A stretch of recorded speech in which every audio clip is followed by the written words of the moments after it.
Good morning friends, कैसे हैं आप लोग।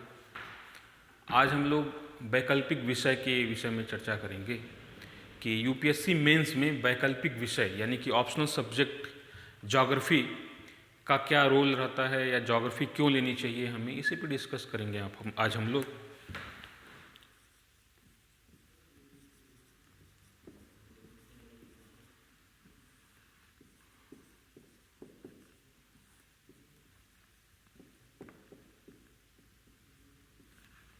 कि ज्योग्राफी को एक वैकल्पिक विषय के रूप में क्यों रखना चाहिए। दरअसल यूपीएससी मेंस में, संघ लोक सेवा आयोग के मेंस में एक वैकल्पिक विषय रखना होता है आपको, और यह वैकल्पिक विषय कमीशन की कई ऑप्शन दिए होते हैं, कई विषयों की एक लिस्ट दी हुई होती है, उसमें से आपको एक विषय रखना होता है। उस लिस्ट में आपको हिंदी साहित्य है, इतिहास है, भूगोल है, राजनीतिक विज्ञान है, फिलॉसफी है, सोशियोलॉजी है, कई सब्जेक्ट हैं। ह्यूमनिटी के भी हैं और साइंस के भी हैं। साइंस में भी आपके बीटेक के भी कई सब्जेक्ट हैं, साइंस के भी कई हैं, बायोलॉजी हैं, जूलॉजी हैं, केमिस्ट्री है, इस तरह से कई सब्जेक्ट हैं। इसमें एक भूगोल सब्जेक्ट है। तो जो ऑप्शनल सब्जेक्ट होता है ये 500 नंबर का होता है, 500 मार्क्स का होता है, और ये 2 पेपर्स में डिवाइड होता है, 250 marks and 250 marks, paper first और पेपर सेकंड। तो आज इस पर डिस्कस करें। और बिना ऑप्शनल सब्जेक्ट की तैयारी के थोड़ा सा मुश्किल होता है, बहुत अच्छा मार्क्स इसमें लाए बिना थोड़ा सा मुश्किल होने लगता है, क्योंकि आपका जीएस जो होता है वो 4 पेपर होते हैं, GS first, GS second, GS third, GS fourth, और ये 1000 नंबर का जब का जीएस का पेपर होता है। 1000 नंबर के जीएस के पेपर होते हैं, प्लस 500 आपके सब्जेक्ट के नंबर होते हैं जो ऑप्शनल सब्जेक्ट है, और 250 नंबर जो होता है ये आपका एसे का होता है, निबंध का। यानी कि कुल मिलाकर 1750 नंबर का आपका रिटन का एग्जाम होता है। तो ऑप्शनल सब्जेक्ट का जो 500 मार्क्स है या 500 मार्क्स है, ये बहुत कम्प्रिहेंसिव है और बहुत एक अच्छा सेगमेंट भी है आपके मार्क्स पैटर्न का। तो इसलिए हमें ऑप्शनल सब्जेक्ट के बारे में तैयारी अच्छे से करनी चाहिए, क्योंकि इससे मार्क्स अगर यदि हम लेते हैं तो वो हम लोग के लिए बहुत बेनिफिशियल होता है फाइनल सिलेक्शन में। इसमें ऑप्शनल सब्जेक्ट में क्या होता है कि कमीशन तो ये कहता है कि ये ग्रेजुएशन लेवल के क्वेश्चन होते हैं, ये क्वेश्चन ग्रेजुएशन लेवल के होंगे, या मिनिमम क्वालिफिकेशन जो यूपीएससी में रखी गई है वो ग्रेजुएशन रखी गई है। ये क्वेश्चन जो होंगे ग्रेजुएशन लेवल के होंगे। लेकिन जो क्वेश्चन पैटर्न आता है, अब जो रिसेंट 2 साल 3 साल 4 साल पहले जिस तरह के क्वेश्चन पेपर आ रहे हैं, उसके हिसाब से देखने पर यह लगता है कि ये ग्रेजुएशन लेवल के क्वेश्चन कुछ होते हैं इसमें से, बाकी जो क्वेश्चन होते हैं मोर देन 50% जो क्वेश्चन होते हैं वो ग्रेजुएशन लेवल से आगे के होते हैं, और कुछ क्वेश्चन तो इस तरह के होते हैं कि जो रिसर्च लेवल के भी होते हैं या बहुत गूढ़ टाइप के होते हैं। सभी सब्जेक्टों में यही बात है, चाहे वो कोई सब्जेक्ट ले लीजिए, कमीशन सभी सब्जेक्टों को लगभग एक ही पैरामीटर पर लेकर चला आता है, जो क्वेश्चन का ट्रेंड है या पैटर्न है उस लेवल पे।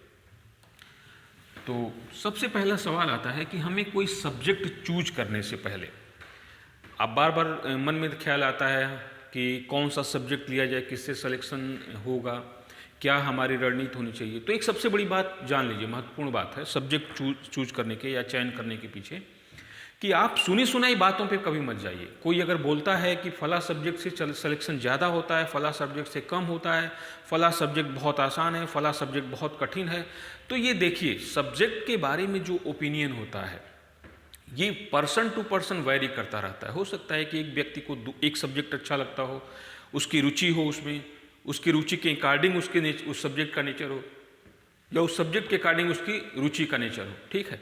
लेकिन यही सीधे पैटर्न दूसरे स्टूडेंट पे लागू हो जाए, ये पॉसिबल नहीं है। हो भी सकता है और नहीं भी हो सकता है, क्योंकि सबकी अपनी बौद्धिक क्षमता होती है, सबकी समझ अलग होती है, सबका इंटरेस्ट अलग होता है, और सब एक दूसरे सब्जेक्ट के साथ सबका रिएक्शन अलग होता है। तो आप कभी भी सुनी सुनाई बातों को लेकर सब्जेक्ट का चयन मत कीजिए कि किसी ने बता दिया कि ये सब्जेक्ट बहुत अच्छा होता है या ये सब्जेक्ट बहुत ख़राब होता है, या इस तरह की अन्य बातें भी रूमर्स चलते रहते हैं और या ओपिनियन चलती रहती हैं। तो आप कभी इस तरह के मत जाइए, और ना ही कोई किसी के भरोसे ये इतना रहिए कि फला सब्जेक्ट ले लो, मैं तुम्हारी तैयारी करा दूंगा, तुम्हारा सिलेक्शन हो जाएगा। ऐसी बातों को भी बहुत ज़्यादा आप तवज्जो नहीं दीजिए। कारण क्या होता है कि कोई किसी को आईएएस नहीं बना सकता है, ठीक है, और ना ही किसी की गारंटी ले सकता है कि इस सब्जेक्ट को ले लो, मैं तुम्हें गारंटी देता हूँ कि सिलेक्शन करा दूंगा या तुम्हारा सिलेक्शन हो जाएगा। तो इस तरह की बातों को आप अगर ध्यान में रख के सब्जेक्ट का चयन करते हैं तो वो थोड़ा सा आपका डिसीजन गलत हो सकता है। ठीक है, हो सकता है सही हो जाए, बट गलत होने के चांसेस भी बहुत अधिक रहेंगे। तो इसलिए आप इसमें बहुत ज़्यादा इस चीज़ को लेकर डायलेमा में मत आइए या किसी के बात में मत आइए कि नहीं किसी ने बोल दिया कि हमें सब्जेक्ट का चयन किस आधार पर करना चाहिए। सब्जेक्ट का चयन करने के पीछे कुछ बेसिक फैक्ट्स हैं आपके आगे, ठीक है, या कुछ चीज़ों पर अपने आप को एक तरह से उस कसौटी पे अपने आप को कसिए और देखिए कि क्या आप वाकई में इस सब्जेक्ट के साथ ये सब्जेक्ट आपके लिए बेहतर है या इस सब्जेक्ट के साथ आप न्याय कर पाएंगे। पहला है जो कसौटी है वो ये देखिए कि आपकी सब्जेक्ट में इंटरेस्ट कितना है, जिसको कहते हैं सब्जेक्ट में रुचि कितनी है, इंटरेस्ट कितना है। यदि सब्जेक्ट आपको इंटरेस्टेड नहीं लगता है तो आप उसको पढ़ेंगे बोर हो जाएंगे, या उस सब्जेक्ट की गूढ़ बातों को या अच्छी बातों को आप समझ नहीं पाएंगे, इंटरेस्ट ही नहीं जगेगा। आप एक बर्डन के रूप में लेके पढ़ते रहेंगे उस सब्जेक्ट को, लेकिन वो आप उसके साथ जस्टिस नहीं कर पाएंगे। तो पहला तो ये देखना है कि जिस सब्जेक्ट को आप लेना चाहते हैं एज ए ऑप्शनल सब्जेक्ट, क्या उसमें इंटरेस्ट है कि नहीं है। ठीक है, अब यहाँ पे आते हैं ज्योग्राफी इंटरेस्ट के लेवल पे। देखिए ज्योग्राफी को कहा जाता है सेमी साइंस, यानी अर्ध विज्ञान। अर्ध विज्ञान का मतलब है कि है तो ह्यूमनिटी का सब्जेक्ट, लेकिन इसका नेचर साइंस के जैसा है और लगभग इसका फिजिकल पार्ट जो है, भौतिक भूगोल है, वो साइंस के बेस्ड पे है। तो इसलिए यह ह्यूमनिटी स्टूडेंट यानी कि मानविकी के साथ जो पढ़े हुए हैं, जैसे सामाजिक विज्ञान के साथ जो पढ़े हुए हैं, उनके लिए भी बहुत इंटरेस्टेड है ये, और जो साइंस बैकग्राउंड के हैं उनके लिए भी बहुत इंटरेस्टेड है। पहला तो ये है कि इसमें कुछ फर्स्ट पेपर में कुछ बहुत अच्छे सिद्धांत हैं जिसको आपको रटना नहीं है, बस समझ लेना है उन सिद्धांतों को, चाहे वो भूगर्भ शास्त्र से, जियोमॉर्फोलॉजी से हों, भूआकृति विज्ञान से, चाहे वो क्लाइमेटोलॉजी से हों, जलवायु विज्ञान से हों, चाहे वो समुद्र विज्ञान से हों, ओशनोलॉजी से हों, चाहे वो जीव विज्ञान से हो, बायोजियोग्राफी से हो, जीव भूगोल से हो। इस तरह से देखा जाए तो जो फर्स्ट पेपर है या जो इसका भौतिक भूगोल का पार्ट है वो बिल्कुल साइंटिफिक है, उसमें आपको बहुत रटना नहीं है, कुछ सिद्धांत हैं, कुछ कॉन्सेप्ट हैं, उनको बस आपको याद कर लेना है, उसी के बिहाफ पे क्वेश्चन के आंसर देने हैं। इंटरेस्टेड है। सेकेंड पेपर जो इसका है या जो सेकेंड सेक्शन है इसका है मानव भूगोल का, फर्स्ट पेपर के सेकंड सेक्शन जो है वो भी बहुत इंटरेस्टेड है। उसमें कुछ थ्योरीज दी हुई हैं, जैसे एग्रीकल्चर से संबंधित थ्योरी दी हुई है वॉन थ्यूनन की, उद्योग से संबंधित कुछ थ्योरी दी हुई हैं बेबर की, या जियोपॉलिटिक्स से संबंधित या नगर से संबंधित कुछ थ्योरीज दी गई हैं जो बहुत ही एकदम कॉन्सेप्चुअल हैं। आपको बस उन चीज़ों को रट लेना है, समझ लेना है और आज के रिलेवेंस मतलब वर्तमान प्रासंगिकताओं को साथ उनको लिखना है या कुछ याद कर लेना है। बहुत ज़्यादा इसमें रटना नहीं है, बहुत टू दी पॉइंट आपको चलना है, समझ लेना है, इसमें आपको कोई झंझट नहीं होगी। तो इंटरेस्ट के लेवल पे ज्योग्राफी एक बहुत इंटरेस्टेड सब्जेक्ट है। सेकंड पेपर जो इसका है वो भारत के भूगोल से संबंधित है। भारत के भूगोल से संबंधित है तो इसमें आपको भारत के भौतिक पक्ष और भारत के मानव सांस्कृतिक धार्मिक सांस्कृतिक पक्ष को भी इसमें देखना है। ये बहुत इंटरेस्टेड है क्योंकि अपने भारत के बारे में आपको जानना है और ये ऐसा नहीं है कि बहुत ज़्यादा फैक्चुअल है, ये कॉन्सेप्ट है, थोड़े बहुत फैक्ट हैं। तो ये आपको इंटरेस्ट के लेवल पर बहुत ही अच्छा लगेगा सब्जेक्ट। ठीक है, मेरा ये अनुमान है कि ये इंटरेस्ट के लेवल पे ज्योग्राफी आपको बोर नहीं करेगी। इसमें नया नया कुछ ना कुछ आपको मिलता रहेगा जो आपको प्रोत्साहित करता रहेगा कि आपका इंटरेस्ट इसमें बना रहे। तो सब्जेक्ट में जो पहला चीज़ होता है इंटरेस्ट, उसमें आपका ज्योग्राफी जो है वो आपको बोर नहीं करेगा। ये मेरा दावा है कि ज्योग्राफी आपको बोर नहीं करेगा, ये इंटरेस्टेड सब्जेक्ट है। दूसरा होता है कि इस सब्जेक्ट में जो मटेरियल्स हैं या जो बुक्स हैं, जो नोट्स हैं, वो अवेलेबल हैं कि नहीं है। किसी सब्जेक्ट को चयन करने के बाद के लिए दूसरा सबसे महत्वपूर्ण जो होता है वो होता है मटेरियल, यानी कि उस भूगोल के में जो साहित्य है, जो उसका साहित्य है या जो उसमें मटेरियल्स हैं वो अवेलेबल हैं कि नहीं है। तो दूसरा होता है मटेरियल, मटेरियल्स यानी कि जो इसके सब्जेक्ट के उपलब्ध हैं कि नहीं उपलब्ध है साहित्य, जैसे बुक्स अच्छी हैं कि नहीं हैं, अगर हिंदी मीडियम आपका है तो हिंदी मीडियम में बुक्स अवेलेबल हैं कि नहीं हैं, उसके अच्छे नोट्स हैं कि नहीं हैं, उसमें आपको गाइडलाइंस मिल सकती है कि नहीं मिल सकती है, या आप रूम पे पढ़ना चाहें या जैसे भी पढ़ना चाहें, बार बार तो कोचिंग करेंगे नहीं आप, तो इसमें क्या आपको हेल्प मिल सकता है कि नहीं मिल सकता है। दूसरा सबसे महत्वपूर्ण होता है मटेरियल्स। ज्योग्राफी के साथ ये सबसे अच्छी बात है कि इसमें हिंदी मीडियम में भी बहुत अच्छी अच्छी बुक्स हैं और नोट्स मिलेंगे आपको, और इंग्लिश मीडियम में भी बहुत ज़्यादा इसमें नोट्स आपको मिलेंगे, बुक्स मिल जाएंगी। तो इसमें आपको हिंदी मीडियम में और इंग्लिश मीडियम में ना तो बेसिक बुक्स की कमी है और ना ही नोट्स की कमी है, ये आपको प्रॉपर मिलते रहेंगे, ठीक है, ये प्रॉपर मिल जाएंगे आपको। तो इसमें जो इसके मटेरियल की बात है उस आधार पर देखा जाए तो यह सब्जेक्ट आपको, एक कहा जाता है कि जो पैनिक कर दे कि मटेरियल नहीं मिल रहे हैं या जो सिलेबस है वो नहीं मिल रहा है, वो सब मिल जाएगा आपको। तो इस लेवल पर भी ये सब्जेक्ट पास हो जाती है ज्योग्राफी, क्योंकि ज्योग्राफी में सफिशिएंट है और ऐसे स्टैंडर्ड बुक्स हैं और या जो इसके मटेरियल्स हैं कि आपको कहीं से भी निराश नहीं करेंगे। तीसरा जो होता है वो होता है कि ट्रेंड क्या है, यानी कि यूपीएससी में सिलेक्शन का रेशियो या ट्रेंड क्या है। देखिए यूपीएससी में किसी सब्जेक्ट के साथ किसी साल किसी सब्जेक्ट के सिलेक्शन रेशियो किसी सब्जेक्ट में बहुत अच्छा होता है, किसी साल किसी सब्जेक्ट में सिलेक्शन रेशियो थोड़ा कम होता है, लेकिन ज्योग्राफी ऐसी सब्जेक्ट है कि ये हमेशा एवरग्रीन रही है, ये सदाबहार रही है, इसके साथ सिलेक्शन बहुत अधिक होते हैं। तो ये ट्रेंड के रूप में देखा जाए तो ज्योग्राफी का कभी बहुत फ्लक्चुएशन नहीं होता है कि किसी साल बहुत ज़्यादा किसी साल बहुत कम, ये आपको ऑन एवरेज से अधिक सिलेक्शन लेकर देती है। तो तीसरा जो क्राइटेरिया है वो ट्रेंड की है कि क्या ये ट्रेंड फॉलो करती है या नहीं करती है। तो ये ट्रेंड बहुत अच्छा है इसका, ज्योग्राफी सिलेक्शन इसका बहुत अच्छा होता है। जो चौथा होता है वो क्राइटेरिया ये होनी चाहिए कि आपको गाइडलाइंस मिल पाएंगी कि नहीं मिल पाएगी। इसमें गाइडलाइंस मिल पाएगी कि कैसे मिलेगी गाइडलाइंस आपको, क्या प्रॉपर कोई ऐसा, देखिए यूपीएससी का जो सिलेबस है या जो क्वेश्चन पैटर्न होता है, इसमें जब तैयारी करना शुरू करेंगे तो हो सकता है कि आपको कुछ मुश्किलें आएँ, कुछ चीज़ें समझ में नहीं आएँ।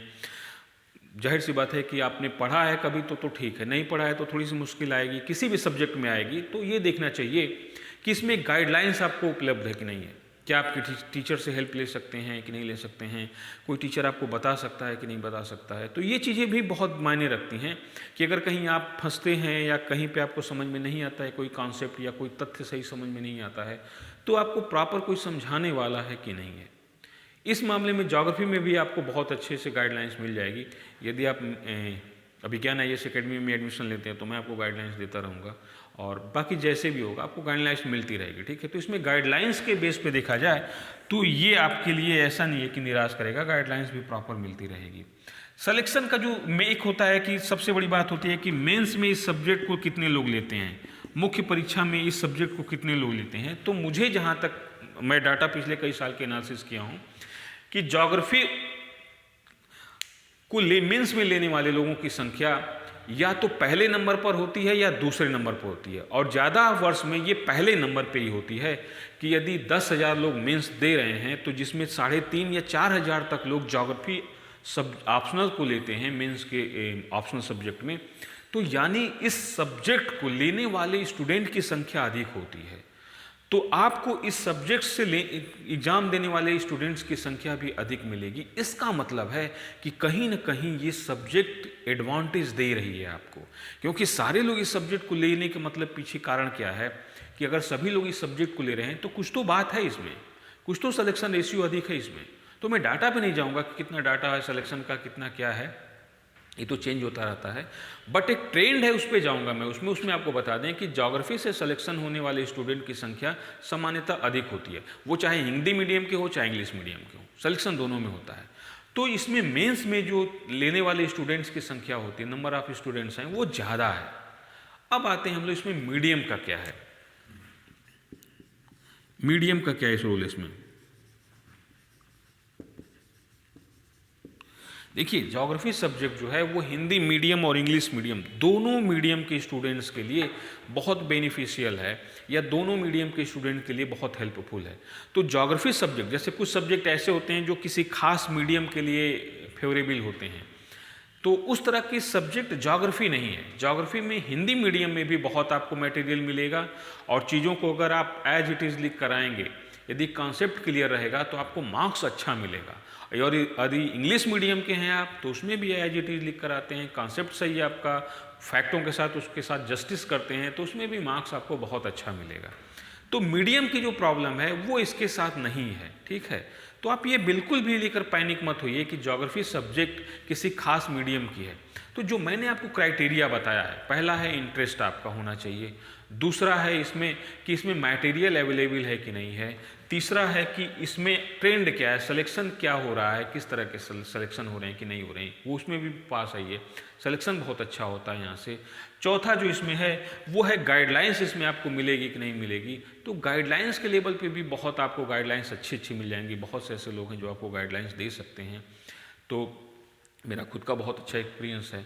और आप मेंस में इस सब्जेक्ट को लेकर कितने स्टूडेंट लेते हैं, नंबर ऑफ स्टूडेंट कितने हैं मेंस में इसको लेने वाले, कितने लोग टोटल मेंस के एग्जाम देते हैं, उसमें से कितना परसेंट ज्योग्राफी को लेते हैं, तो मुझे लगता है कि 35 से 40% लोग ज्योग्राफी सब्जेक्ट को लेकर मेंस देते हैं। और जो 5 फाइनल है वो ये है कि ये एक मीडियम, किस मीडियम में ये हेल्पफुल है। तो मैं आपको बता दूं कि यह हिंदी मीडियम और इंग्लिश मीडियम दोनों में बहुत हेल्पफुल है, ठीक है। और ज्योग्राफी सब्जेक्ट को ज़्यादातर वो लोग लेते हैं जिनका कोई बैकग्राउंड नहीं होता है ज्योग्राफी से, वो साइंस वाले भी हो सकते हैं, वो आर्ट्स वाले भी स्टूडेंट हो सकते हैं। तो इसलिए इसको मीडियम को लेकर आप बिल्कुल भी पैनिक मत होइए, ये आपको निराश नहीं करेगी सब्जेक्ट। इस लेवल पे देख लिया गया, ठीक है, कि सब्जेक्ट को चूज करने का यही आधार होना चाहिए और इस आधार पर ज्योग्राफी आपको कहाँ पे हेल्प करती है। अब आते हैं थोड़ा सा ज्योग्राफी के बारे में बात कर लेते हैं स्पेसिफिक, कि ज्योग्राफी आपको कहाँ कहाँ जीएस में और कहाँ कहाँ एसए में आपको हेल्प करेगी, क्यों लेना चाहिए ज्योग्राफी आपको। ज्योग्राफी सब्जेक्ट एज को लेने के पीछे आपको और बेनिफिट्स क्या हैं, देखिए। तो सबसे पहले बता दें कि जो आपका प्री एग्जाम होता है, प्रीलिम्स का जो एग्जाम होता है, उसमें जीएस फर्स्ट पेपर होता है और जीएस फर्स्ट पेपर में 100 क्वेश्चंस होते हैं आपके। और इस 100 क्वेश्चन में यदि आप क्वेश्चन एनालिसिस कीजिएगा तो ऑन एवरेज आपको ज्योग्राफी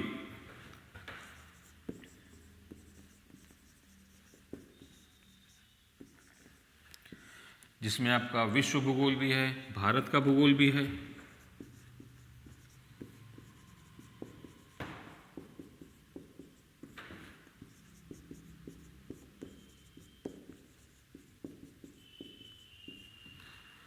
साथ में आपका पर्यावरण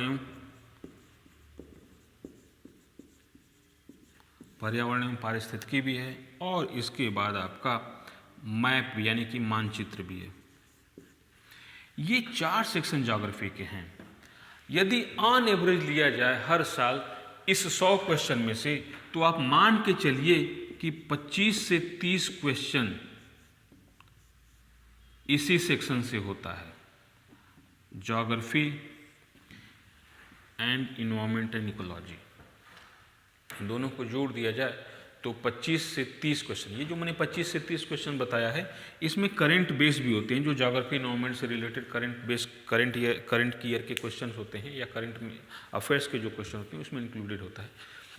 पॉपुलेशन से भी जो क्वेश्चन अगर आते हैं तो वो भी इसमें होता है, डेमोग्राफी से भी। तो आप ये मान के चलिए कि अगर 25 से 30 क्वेश्चन आ रहा है आउट ऑफ 100 क्वेश्चन में, तो एक बहुत बड़ा सेगमेंट है और ऐसा एडवांटेज किसी और सब्जेक्ट में आपको नहीं मिलेगा। तो ये प्री में आपको पहले से ही बहुत बेनिफिशियल आपके लिए रहेगा। यदि ऑप्शनल सब्जेक्ट तैयार करते हैं तो आपके जीएस की भी 60 to 70% तैयारी हो जाती है। बस कुछ फैक्ट्स रटने हैं, इसको एक्स्ट्रा फैक्ट्स हैं या कुछ तैयारियां थोड़ी करनी है, तो आपको यहाँ पर बहुत ये बेनिफिशियल होगा। ज्योग्राफी यदि सब्जेक्ट लेते हैं आप, तो जीएस फर्स्ट पेपर में ये प्री के बहुत आपको बेनिफिशियल होगा और वो होगा आपको 25 से 30 क्वेश्चन जो ज्योग्राफी और पर्यावरण एवं पारिस्थितिकी से मिलेंगे। तो यहाँ पे बहुत आपको हेल्प करेगा ये। अब आते हैं मेंस के सब्जेक्ट में। जो मेंस के सब्जेक्ट हैं, जो पेपर हैं, जो मेंस के पेपर हैं जीएस के, उसमें GS first, GS second, GS third और जीएस फोर्थ, ठीक है। इसमें जीएस फर्स्ट में आपका इतिहास है, भारत का इतिहास है, कला एवं संस्कृति, विश्व का इतिहास है और भूगोल भी है। इसमें भूगोल से जो जीएस फर्स्ट पेपर में क्वेश्चन आता है, इसमें भूगोल से आने वाले क्वेश्चन की संख्या होती है 100 नंबर से लेकर 150 नंबर तक। यहाँ पे आपको ज्योग्राफी के क्वेश्चन मिल जाएंगे 100 से लेकर 150 तक नंबर के क्वेश्चन होंगे। कितने में? 250 में। तो लगभग 35 से 50% के आसपास यहाँ जीएस फर्स्ट में आपको ज्योग्राफी के क्वेश्चन मिलेंगे। तो ये बहुत इंपॉर्टेंट सेगमेंट है कि आपको जीएस के फर्स्ट पेपर मेंस में मेंस के पेपर में जीएस के फर्स्ट पेपर में आपको यहाँ पर ज्योग्राफी सब्जेक्ट से इतने क्वेश्चन मिल रहे हैं। अब आते हैं थर्ड पेपर में। थर्ड पेपर में एक टॉपिक है आपका डिजास्टर मैनेजमेंट, आपदा प्रबंधन। वो आपदा प्रबंधन भी यही है कि ज़्यादातर जो आपदा प्रबंधन या आपदा आती हैं उसमें बीमारियों और महामारियों को छोड़ दीजिए या युद्ध को छोड़ दीजिए। युद्ध भी एक आपदा के रूप में, बीमारियां महामारियां भी, जैसे अभी कोविड-19 पैंडमिक चल रही है तो ये भी एक आपदा ही है, राष्ट्रीय आपदा है ये, ठीक है। एक वैश्विक स्तर पर भी बहुत बड़ी डिजीज़ फैली है, पैंडमिक है। तो इस तरह की आपदाओं को छोड़ दीजिए तो बाकी चाहे वो चक्रवात हो, चाहे वो भूकंप हो, चाहे वो ज्वालामुखी विस्फोट हो, चाहे वो बाढ़ हो, चाहे वो सूखा हो और चाहे वो भूस्खलन हो या एवलांच हो, तो जितनी ये प्राकृतिक आपदाएं हैं उनका अध्ययन भूगोल में ही करना है और भूगोल के क्षेत्र विश्लेषण के आधार पर ही उनको जानना है, उनके बारे में समझना है। तो थर्ड पेपर में भी आपके लिए ये बहुत महत्वपूर्ण सेगमेंट है और यहाँ पर भी आपदा प्रबंधन से लगभग 50 से 60 नंबर के क्वेश्चन तो आते ही आते हैं, ठीक है। तो यहाँ पर भी आपको ये हेल्प करेगा थर्ड पेपर में आपदा प्रबंधन में। और देखिए, जब आप सेकेंड पेपर करेंगे तो इसमें है इंटरनेशनल रिलेशन है, अंतर्राष्ट्रीय संबंध है। उसमें भी आपको ये हेल्प करेगा। कैसे?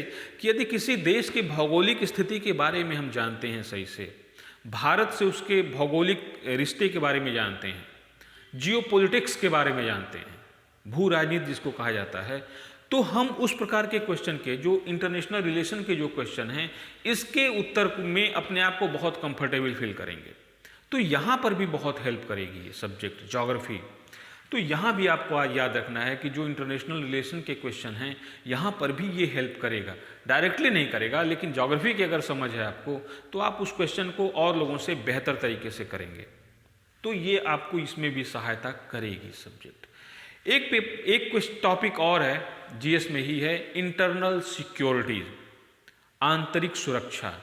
आंतरिक सुरक्षा जो है, इस टॉपिक को यदि आप भारत के भूगोल से बहुत अच्छी तरीके से परिचित हैं, भौगोलिक स्थिति से परिचित हैं, तो आप इंटरनेशनल सिक्योरिटी के क्वेश्चन को बहुत अच्छे तरीके से टैकल कर पाएंगे। क्यों?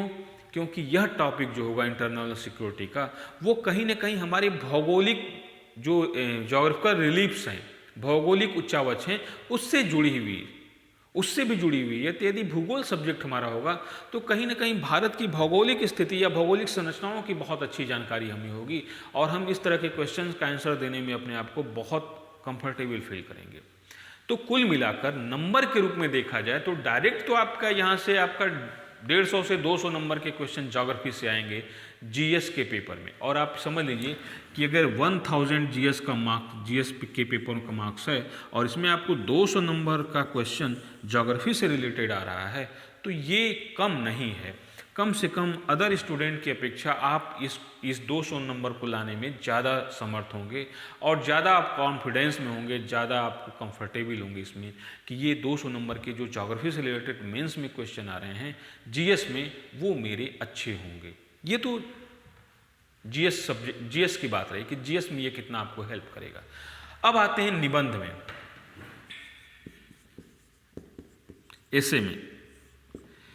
एसे में क्या है कि आपको 250 नंबर का ऐसे आता है और ये 2 सेक्शन में विभाजित होता है, ए और बी। इसमें आपको 3 या 4 सेक्शन दिए होंगे और इसमें भी आपको 3 या 4 सेक्शन दिए होंगे, ठीक है। और 125 नंबर का ये सेक्शन होगा और 125 नंबर का ये सेक्शन होगा। आपको इस सेक्शन में से या तो ए से या तो बी से, और कभी कभी कुछ चीज़ों के आपसे एक्सेप्शन देखा जाए तो दोनों सेक्शन से आपको एक एक टॉपिक मिल जाएगा जो ज्योग्राफी से रिलेटेड ही होगा। एक जो टॉपिक होगा चाहे ए सेक्शन से चाहे बी सेक्शन से, वो डायरेक्टली ज्योग्राफी से रिलेटेड होगा। यानी कि यदि आप geography as a optional subject choose करते हैं तो आपको ऐसे में एक टॉपिक डायरेक्टली ज्योग्राफी से रिलेटेड मिलेगा, तो आपको 125 नंबर यहाँ पर भी मिल जाएगा। और जाहिर सी बात है कि यदि आप ज्योग्राफी सब्जेक्ट रखे हुए हैं तो उस टॉपिक को करने में आप ज़्यादा कॉन्फिडेंस में होंगे, ज़्यादा आप कंफर्टेबल होंगे और आपको उसमें अच्छा करने की संभावना ज़्यादा होगी, क्योंकि आपकी उस सब्जेक्ट में मौलिकता भी बहुत अच्छी डेवलप हो चुकी होगी। तो आपको ऐसे में बहुत हेल्प करेगा यहाँ पर। तो आप जीएस के पेपर में भी और एसए के पेपर में भी आपको ज्योग्राफी सब्जेक्ट बहुत ज़्यादा एक तरह से कॉन्फिडेंस में लाएगा। और साथ में देखा जाए तो जब आप एसए में जाएंगे तो कहीं ना कहीं एसए में तो इंटरव्यू में जाएंगे तो इंटरव्यू का जो पेपर, इंटरव्यू में जो कन्वर्सेशन होता है या जब आपको इंटरव्यू में साक्षात्कार या व्यक्तित्व परीक्षण होता है, उसमें कहीं ना कहीं आपको भारत के विषय में तो जानना ही चाहिए, क्योंकि कब इंटरव्यू लेने वाले जो होते हैं वो कब भारत के विषय में आपसे डिस्कस करना शुरू कर दें, कब भारत की भौगोलिक स्थिति या भारत में जो जियो पॉलिटिक्स है इस पर डिस्कस करना शुरू कर दें, या जो आंतरिक समस्याएं हैं उस पर डिस्कशन करना शुरू कर दें। तो एक जागरूक नागरिक के रूप में भी आपको भूगोल तो पढ़ना ही है वैसे भी। तो इस रूप में देखा जाए तो ज्योग्राफी सब्जेक्ट यदि आप लेते हैं तो आपको कहीं से भी पछतावा नहीं होगा कि नहीं हमने गलत सब्जेक्ट चूज कर लिया है। और मुझे पूरी उम्मीद है कि यह सब्जेक्ट इंटरेस्ट लेवल पर भी आपको बहुत हेल्प करेगी। इस सब्जेक्ट का जो सिलेक्शन ट्रेंड है वो भी बहुत अच्छा रहा है, अन्य सब्जेक्टों की अपेक्षा सिलेक्शन बहुत होता है, सबसे अधिक सिलेक्शन इसी सब्जेक्ट से होता है। पिछले मैं 5 साल का ट्रेंड के एनालिसिस के बाद ही बोल रहा हूँ, ठीक है, ऐसा नहीं कि मैं हवा में बोल रहा हूँ, ये आपको इस तरह से कर रहा हूँ। तो और दोनों मीडियम में ये सब्जेक्ट बहुत अच्छा है, आपको मटेरियल भी पर्याप्त मिल जाएगा, गाइडलाइंस भी पर्याप्त मिलेंगी।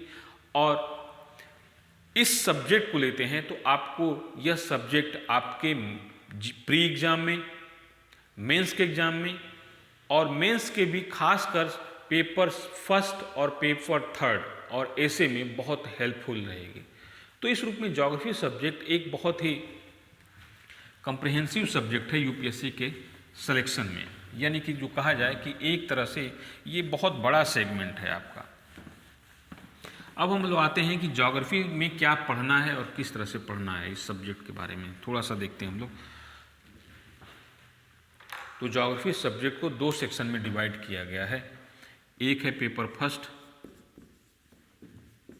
और एक है पेपर सेकंड। ये 250 नंबर का है और ये भी 250 नंबर का है। जो पेपर फर्स्ट है इसमें इसको 2 भागों में विभाजित किया गया है, section A and section B. तो जो सेक्शन ए है इस सेक्शन में भौतिक भूगोल को रखा गया है, यानी कि जो भूगोल के भौतिक पक्ष हैं, सैद्धांतिक पक्ष हैं, इनको सैद्धांतिक तो इसमें भी मिलेगा आपको, लेकिन यहाँ पर ये भौतिक पक्ष हैं इसके, और ये बिल्कुल साइंटिफिक बेस पे है, साइंटिफिक आधार पर है ये भौतिक भूगोल का जो पक्ष है। इसमें आपको भू आकृति विज्ञान जिसको जियोमॉर्फोलॉजी कहते हैं,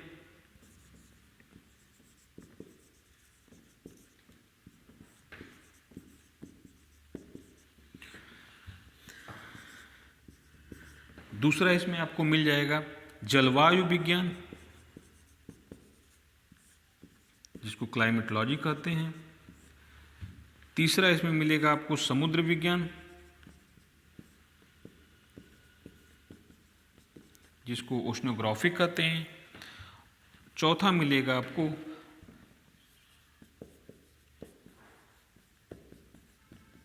जीव भूगोल, जिसको बायोजियोग्राफी कहते हैं। और इसी जीव भूगोल में आपको सॉइल या मृदा के बारे में जानना है। तो ये सेक्शन जो है, इन्वायरमेंट इकोलॉजी भी यहीं आपको मिल जाएगा।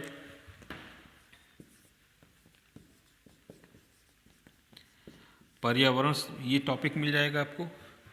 तो ये जो टॉपिक्स हैं ये आपके भौतिक पक्ष से संबंधित है भूगोल के, जिसको भौतिक भूगोल के पक्ष कहा जाता है। और वाकई में ये चीज़ें जो हैं वो बड़ी साइंटिफिक हैं और बहुत ही इंटरेस्टेड हैं। एक बार आपने सही से इसको समझ लिया तो इसमें भूलने की कोई संभावना नहीं है। बहुत ही अच्छे कॉन्सेप्ट इसमें हैं और इसमें पर्याप्त मटेरियल भी आपको अवेलेबल है। तो इस सेक्शंस को आप लेकर ये इस सेक्शन से क्वेश्चन करने में भी आप बहुत कंफर्टेबल रहेंगे। आपको ज़्यादा रटना नहीं है, ना ही ज़्यादा कुछ इसमें मटेरियल आपको इकट्ठा करना है। बस जो चीज़ें दी गई हैं उनको एज इट इज़ पढ़ लेना है, उनको अपने अकॉर्डिंग समझ लेना है और ये बहुत ही शॉर्ट में समझ लेना है। इसमें बहुत ज़्यादा आपको परेशान होने की ज़रूरत नहीं है। ये मटेरियल के लेवल पे देखा जाए तो इसमें मटेरियल भी पर्याप्त हैं और समझने के लेवल पे देखा जाए तो ये बहुत इंटरेस्टेड है और बहुत कम समय में इसको आप समझ सकते हैं। सेक्शन बी में देखा जाए तो सेक्शन बी के सेक्शन में भी कई ऐसे टॉपिक्स हैं जो आपको बहुत इंटरेस्टेड लगेंगे। इसमें पहला जो टॉपिक है वो है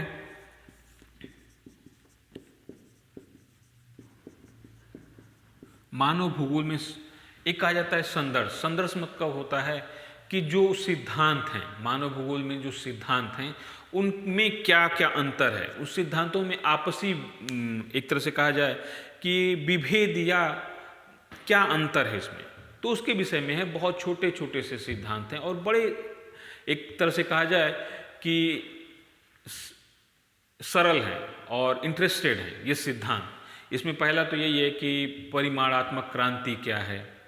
परिमाणात्मक क्रांति का मतलब होता है क्वांटिटेटिव रिवोल्यूशन की, यानी कि भूगोल में जो मैथ, स्टैट और इसका प्रयोग किया गया और उसकी बिहाफ पे या उसके आधार पे मॉडल या सिद्धांतों का निर्माण किया गया, तो उसकी क्यों आवश्यकता हुई, क्या कारण था। फिर उसके बाद उसके विरोध में कई प्रकार के अप्रोच आए, जिसमें मानव अप्रोच या मानववाद था, व्यवहारवाद था, कल्याणवाद था या उग्र सुधारवाद था।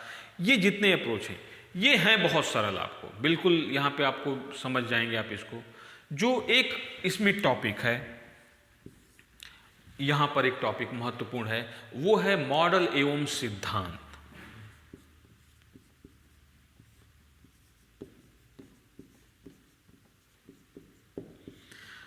और ये मॉडल एवं सिद्धांत जो हैं ये ज्योग्राफी में जो मॉडल्स दिए गए हैं, ये मॉडल कितने प्रकार के हैं।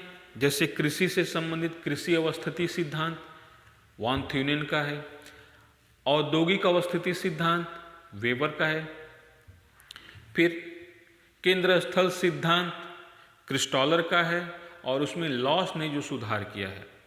हृदय स्थल सिद्धांत जिसको कहते हैं हार्टलैंड थ्योरी मैकिंडर का दिया हुआ है। रिमलैंड थ्योरी स्पाइकमैन का दिया हुआ है। फिर सीमा और सीमांत क्या होता है, किसी देश के सीमा और सीमांत में क्या अंतर होता है। तो इस तरह के क्वेश्चन दिए हुए हैं कि जो टॉपिक्स दिए हुए हैं जो वाकई में आपको बहुत इंटरेस्टेड लगेंगे और ये कहीं ना कहीं जो टॉपिक्स हैं ये रिलेवेंट भी हैं आज के समय भी। तो इनसे जो क्वेश्चन आएंगे वो इस तरह के होते हैं कि टॉपिक क्या है और वर्तमान समय में इसकी रिलेवेंसी क्या है, प्रासंगिकता क्या है। तो इस तरह से ये टॉपिक भी आपको बहुत इंटरेस्टेड लगेंगे।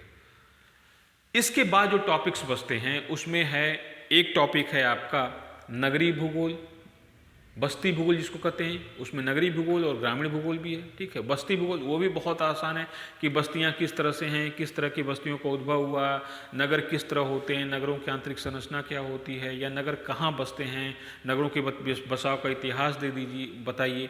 इस तरह के क्वेश्चन होते हैं जो बहुत ज़्यादा आपको मार्क्स देंगे, लेकिन इनमें मेहनत नहीं करनी है एक बार पढ़ लेने के बाद। फिर है प्रादेशिक भूगोल क्या है, रीजनल ज्योग्राफी क्या है, उसमें प्रदेश क्या होते हैं, प्रदेश की संकल्पनाएं क्या होती हैं। ये भी बहुत आसान टॉपिक है, इसमें भी आपको कुछ नहीं, जैसे भौतिक भूगोल हो गए, भौतिक प्रदेश हो गए, आर्थिक प्रदेश हो गए, सांस्कृतिक प्रदेश हो गए, बस वैसे इन सबको पढ़ते जाना है। फिर अगला टॉपिक है संस्कृति, धर्म, भाषा से रिलेटेड टॉपिक्स। थोड़ा सा टॉपिक है जियोपॉलिटिक्स से, तो ये टॉपिक्स जो हैं ये बहुत इंटरेस्टेड है आपके लिए, इसमें आपको किसी प्रकार की कोई दिक्कत नहीं होगी।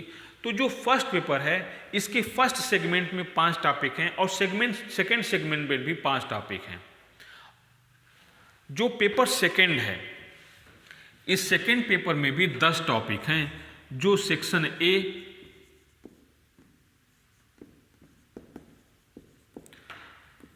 और सेक्शन बी में डिवाइड है।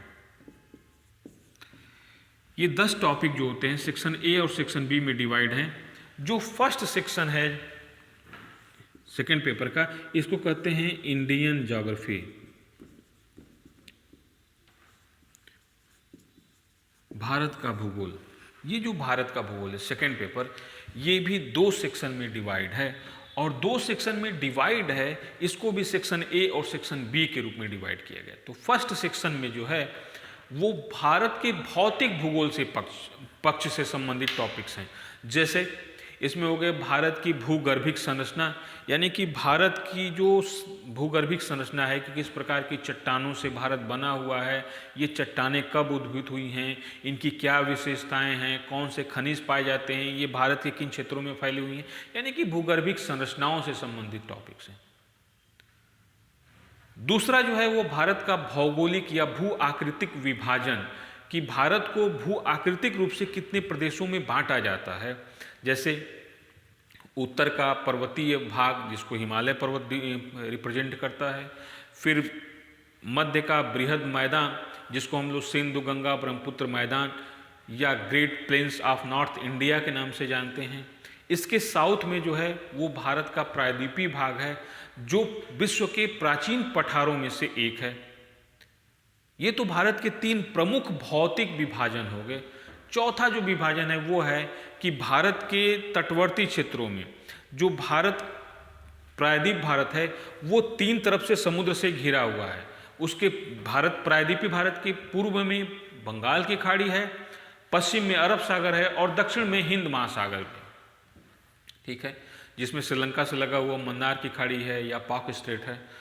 यानी कि प्रायद्वीप भारत 3 ओर से समुद्र से घिरा हुआ है। तो तटवर्ती क्षेत्र जो है वो विकसित है और तटवर्ती क्षेत्रों में तटीय मैदान पाए जाते हैं। तो इन तटीय मैदानों की क्या विशेषता है, कहाँ से कहाँ तक विस्तृत हैं, ठीक है, ये किस लिए महत्वपूर्ण है, ठीक है। तो चौथा भौतिक विभाजन इसका तटवर्ती मैदान हो गया। 5वां भौतिक विभाजन हो गया कि भारत के बहुत से द्वीप हैं भारत के आसपास, और माना जाता है कि कम से कम छोटे बड़े 1000 द्वीप हैं भारत के अधिकार में, जिसमें से कुछ द्वीप तट के बिल्कुल पास हैं, मुख्य भूमि के पास हैं, और कुछ द्वीप तट से कुछ दूर पर हैं। जैसे बंगाल की खाड़ी में अंडमान निकोबार द्वीप समूह है। दूसरा कि अरब सागर में केरल तट से थोड़ी दूर पर लक्षद्वीप समूह है। तो भारतीय द्वीपों को भी 2 भागों में विभाजित किया जाता है, तट के समीपवर्ती द्वीप यानी कि मुख्य भूमि से बिल्कुल पास में लगे हुए द्वीप, और दूसरे तट से दूर यानी कि मुख्य भूमि से थोड़ी दूर पर स्थित द्वीप। और ये द्वीप भी जो तट से दूर स्थित हैं उनको 2 भागों में विभाजित किया जाता है, या जो द्वीप हैं उनको भी सामान्यतः 2 भागों में विभाजित कर दिया जाता है लोकेशन के आधार पर, कि या तो बंगाल की खाड़ी में स्थित हैं या अरब सागर में स्थित हैं, उस आधार पर भी इनको विभाजित किया जाता है। ये 5वां भौतिक विभाजन हो गया। और छठा भौतिक विभाजन दिया जाता है कि जो राजस्थान के पश्चिमी भाग में थार का मरुस्थल है, इसके बारे में कहा जाता है। बेसिक रूप से देखा जाए तो जो थार का मरुस्थल है ये ग्रेट प्लेन्स का हिस्सा है, बृहद मैदानों का हिस्सा है, लेकिन यहाँ पर वर्षा इतनी कम होती है कि यह क्षेत्र शुष्क है, रेगिस्तानी है। इस आधार पर इसे एक अलग भू आकृतिक प्रदेश के रूप में चिन्हित किया जाता है। तो दूसरा टॉपिक, पहला टॉपिक जो था भू आकृति, भारत का भू आकृतिक विभाजन था। दूसरा भारत का भौगोलिक विभाजन था।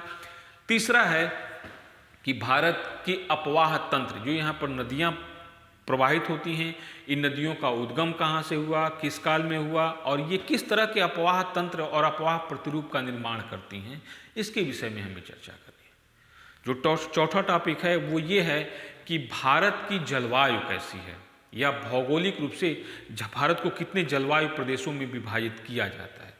कई विद्वानों ने तो यहाँ तक कहा है कि भारत जलवायु के रूप से इतना विविधता वाला देश है कि विश्व में जितनी भी जलवायु पाई जाती हैं वो किसी न किसी रूप में भारत में पाई जाती हैं, क्योंकि भारत का भौगोलिक विभाजन बहुत ही विविधतापूर्ण है। तो इसलिए जलवायु है। जो अगला टॉपिक है वो है वनस्पति से संबंधित, कि भारत को कितने वनस्पति प्रदेशों में विभाजित किया जाता है। तो वनस्पति से संबंधित टॉपिक हो गया। अगला है मृदा से संबंधित और कृषि से संबंधित।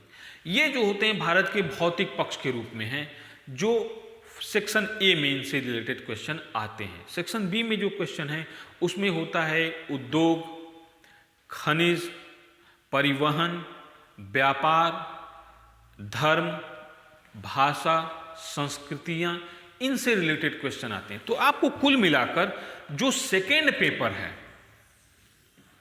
ये आपको आवश्यक रूप से जीएस के लिए तो पढ़ना ही पढ़ना है।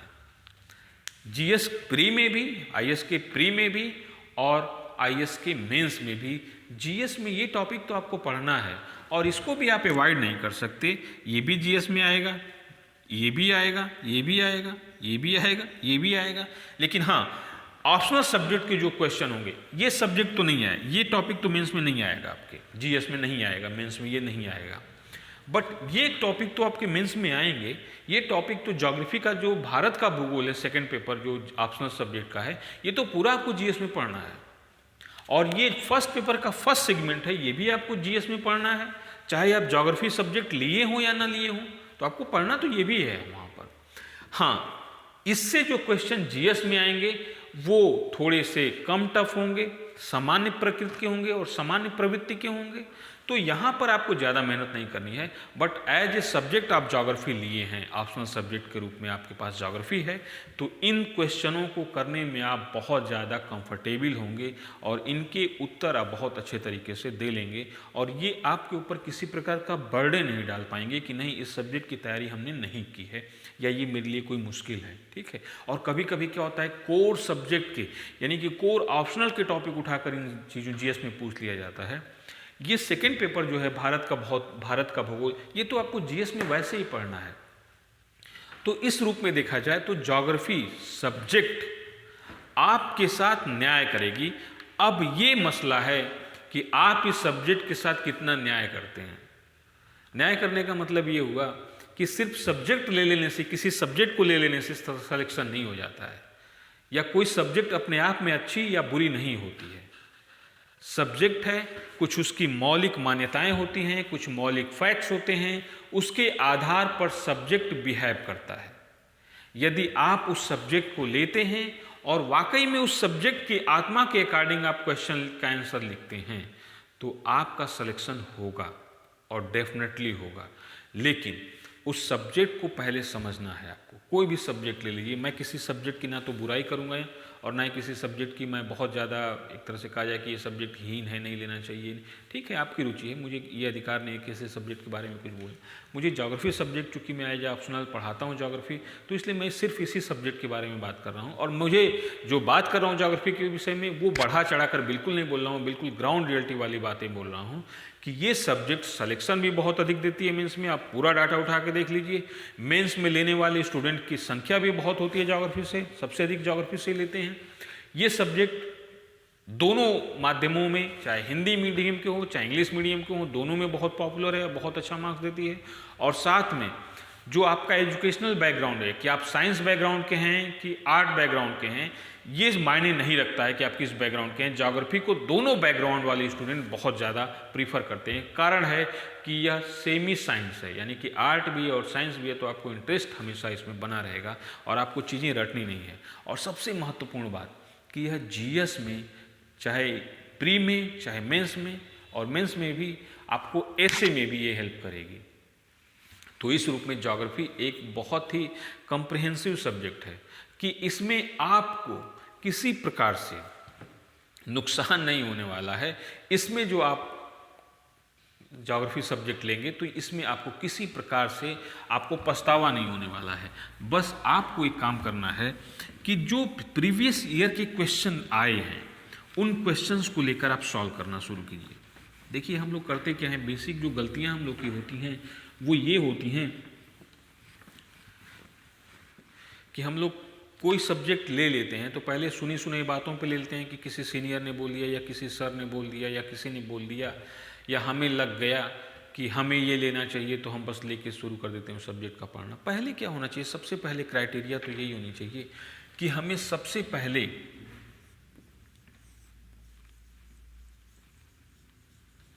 सिलेबस लेना चाहिए, सिलेबस देखना चाहिए सब्जेक्ट का। ज्योग्राफी का सिलेबस तो आपको पूरा मैंने डिफाइन कर दिया, आपके सामने था मोटा मोटा, कुछ चीज़ें छोड़ी हैं मैंने, लेकिन 90% चीज़ें आपको डिस्क्राइब मैंने कर दी हैं सब्जेक्ट के रूप में। सिलेबस सबसे पहले देखिए किसी सब्जेक्ट का कि उसका सिलेबस क्या है। दूसरा होता है कि जो क्वेश्चंस होते हैं, ये क्वेश्चन पेपर जो होते हैं, ये आपको सही आइडिया देंगे कि इस जो सिलेबस है और क्वेश्चन जो आते हैं यूपीएससी के मेंस में, ये क्या वाकई में ये क्वेश्चन पेपर्स जो हैं वो सिलेबस के अकॉर्डिंग है कि नहीं है, या इस प्रकार के क्वेश्चन को करने में मैं कंफर्टेबल हूं कि नहीं हूं। तो सबसे पहले आपके पास सिलेबस होना चाहिए, फिर क्वेश्चन पेपर, प्री के भी और मेंस के भी, प्रीवियस ईयर के, चाहे आप 10 साल के, चाहे 15 साल के, चाहे 20 साल के ले लीजिए, चाहे 5 साल के ले लीजिए, क्वेश्चन पेपर लेकर ही तैयारी करनी चाहिए। क्योंकि विदाउट क्वेश्चन पेपर आपको समझ में नहीं आएगा कि किसी टॉपिक से हमें किस तरह पढ़ना है। सिलेबस तो आपको बता देगा एरिया कि इस सब इतनी एरिया में आपको पढ़ाई करनी है और ये टॉपिक आपको पढ़ना है। सिलेबस तो ये बता देगा, आपकी लिमिटेशंस बता देगा कि आपको क्या पढ़ना है, आपकी लिमिटेशंस डिटरमाइन कर देगा कि क्या पढ़ना है और क्या नहीं पढ़ना है। वो एक सीमा निर्धारित कर दिया, उस सीमा के अंदर आपको पढ़ना है, एक बाउंड्री है जिसके अंदर आपको बैटिंग करनी है। लेकिन क्वेश्चन पेपर जो होगा, ये क्वेश्चन पेपर आपको हमेशा डायरेक्शन देता रहेगा कि आप पढ़ तो रहे हो लेकिन किस तरह पढ़ना है। क्वेश्चन पेपर आपको बताएगा कि पढ़ने का तरीका क्या होना चाहिए आपका, या आप पढ़ते हैं तो किस तरह की चीज़ों पर फोकस करेंगे आप, क्या आपको पढ़ना है और क्या नहीं पढ़ना है। ये कौन बताता है, ये बताता है आपका क्वेश्चन पेपर। और ये क्वेश्चन पेपर यदि आपने सही से नहीं तैयार किया है या क्वेश्चन पेपर की एनालिसिस आपने सही से नहीं की है, तो डेफिनेटली बता दे रहे हैं कि चाहे कोई सब्जेक्ट ले लीजिए, आप उसमें मार्क्स नहीं ला सकते, क्योंकि आप बस बिना डायरेक्शन की तैयारी किए जा रहे हैं, बिना कोई प्री प्लान्ड आप तैयारी चल रही है आपकी, तो उस सब्जेक्ट में आपका रिजल्ट क्या रहेगा आपको पता हो जाएगा पहले ही। तो आपको क्वेश्चन पेपर और सिलेबस लेके पढ़नी है। अब थोड़ा सा हम लोग बात करते हैं ज्योग्राफी में मेंस में मार्क्स कैसे आते हैं।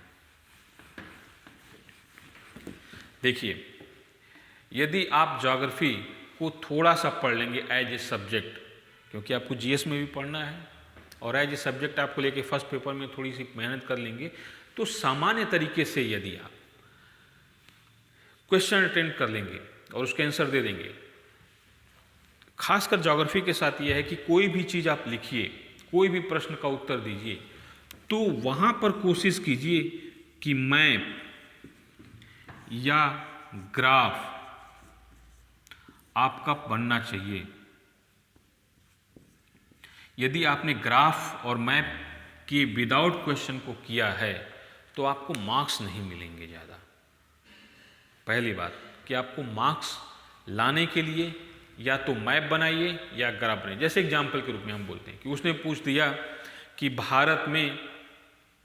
भारत को जलवायु प्रदेशों में विभाजित कीजिए, या भारत में कितने जलवायु प्रदेश हैं, तो आप लिखने से सिर्फ इस पर आप मत सोचिए कि मार्क्स आपको मिल जाएगा। आप तुरंत भारत का मैप बनाइए और जो प्रमुख जलवायु प्रदेश हैं उनको क्षेत्रों को बता दीजिए कि ये क्षेत्र हैं, यहाँ पे ये शुष्क जलवायु पाई जाती है, यहाँ पर मानसूनी जलवायु पाई जाती है, या यहाँ पर सदाबहार वनस्पतियाँ या उस तरह की जलवायु पाई जाती है। तो जो जलवायु या यहाँ पर टुंड्रा प्रकार की जलवायु पाई जाती है, जो पर्वतीय भागों के उच्च भाग हैं। तो इसका मतलब है कि कोई चीज़ आपको मैप से बतानी ही है। और ग्राफ का मतलब है कि जैसे पूछ दिया उसने कि भारत में जनसंख्या वृद्धि की प्रवृत्तियों के बारे में बताइए कि कब कब जनसंख्या वृद्धि क्या रही है, किस दर से बढ़ी है घटी है, तो ये ग्राफ से आप बता देंगे। तो आप मान के चलिए कि जब ज्योग्राफी में मैप और ग्राफ का सहारा लेंगे तो आप सामान्य से अधिक मार्क्स पाएंगे। जैसे आपने 10 नंबर का क्वेश्चन है, एग्जाम्पल के रूप में बता दे रहे हैं, आपने बहुत अच्छा लिखा तो आपको इसमें बहुत मिलेगा, तो 5 से 6 नंबर मिल जाएगा, बहुत अच्छा लिखा तो, विदाउट ग्राफ या विदाउट मैप। लेकिन आपने बहुत अच्छा लिखा और साथ में आपने ग्राफ की सहायता ले ली या मैप की सहायता ले ली, तो आप डेफिनेटली मान के चलिए कि आप 7 से 8 नंबर तक पाएंगे। या आपने बहुत अच्छा लिख दिया तो 9 नंबर भी पा जाएंगे। तो आप ये मान के चलिए कि ग्राफ और मैप की सहायता से यदि आप बहुत अच्छा लिखते हैं तो आपके मार्क्स का रेशियो बहुत अधिक होगा। तो एक प्रैक्टिस कर लेनी है हमें ग्राफ या मैप की। और मैप की कितनी प्रैक्टिस करनी है? एक इंडिया की कर लेनी है और एक वर्ल्ड की कर लेनी है। बहुत मुश्किल नहीं है, आप कर सकते हैं। इंडिया का तो आप प्रैक्टिस कर लेंगे तो 10-15 मैप की अगर सही से प्रैक्टिस कर लेंगे तो उसमें आप बिल्कुल अच्छा कर ले जाएंगे। वर्ल्ड की भी आप टुकड़े टुकड़े में कीजिए, डिवाइड करके कीजिए कि एक जगह अफ्रीका की बनाइए, एक जगह उत्तरी अमेरिका की बनाइए, एक बार दक्षिणी अमेरिका की बनाइए, एक बार ऑस्ट्रेलिया की बनाइए, एक बार एशिया की बनाइए, फिर सबको एक साथ बनाने की कोशिश कीजिए। तो ऐसा भी बना सकते हैं आप, ऐसा नहीं है। स्केल रखिए, स्केल पे मापिए किसी मैप को कि हाँ इसका इतना रेशियो में ये बनाना है, आप कर सकते हैं।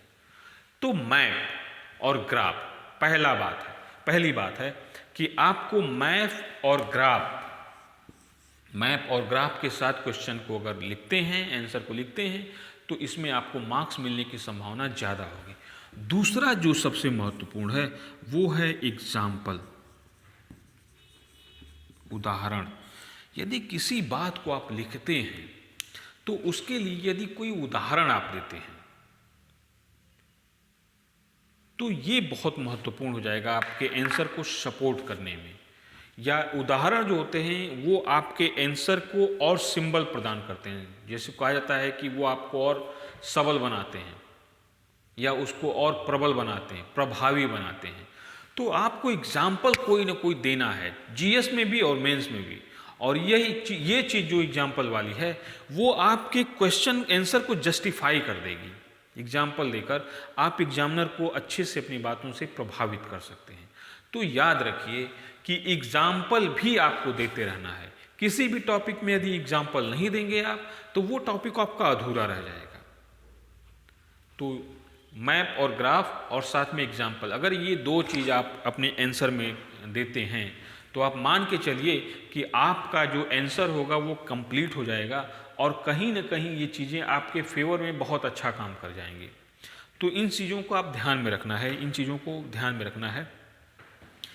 और geography subject as a optional क्यों लेनी चाहिए, क्या बेनिफिट्स हैं, इन सभी चीज़ों पे हम लोगों ने डिस्कस कर ली। अब हम लोग का जो अगला टॉपिक होगा वो ये होगा कि ज्योग्राफी की शुरुआत कैसे करें, कहाँ से पढ़ें, किस तरह से करें, किन बुक्स की सहायता लेनी चाहिए या क्या करना चाहिए तैयारी के दौरान, हमें कहाँ से शुरुआत करनी चाहिए, क्या पढ़नी चाहिए, किस तरह के नोट्स बनाने चाहिए या किस तरह के टॉपिक्स को पढ़ने चाहिए। तो मैं टॉपिक्स ज्योग्राफी का जो था वो इस पे यहीं समाप्त करता हूँ कि as a subject, optional subject के रूप में ज्योग्राफी क्यों लेनी चाहिए, क्या हेल्प करेगी, ये कितना इसका महत्वपूर्ण योगदान रहेगा आपके सिलेक्शन में, इन सब चीज़ों पे हमने डिस्कशन कर ली है। ठीक है, अब नेक्स्ट टॉपिक जो हम लोग का होगा वो होगा सीधे सिलेबस पे हम लोग आएंगे और किसी न किसी टॉपिक पर बात करेंगे। उसी में हम लोग बात कर लेंगे कौन सी बुक्स को हमको पढ़ना चाहिए या पढ़ने का हमारा तरीका क्या होना चाहिए और इन सब चीज़ों पर। तो मैं क्लास यहीं आप करता हूँ आज। Thank you.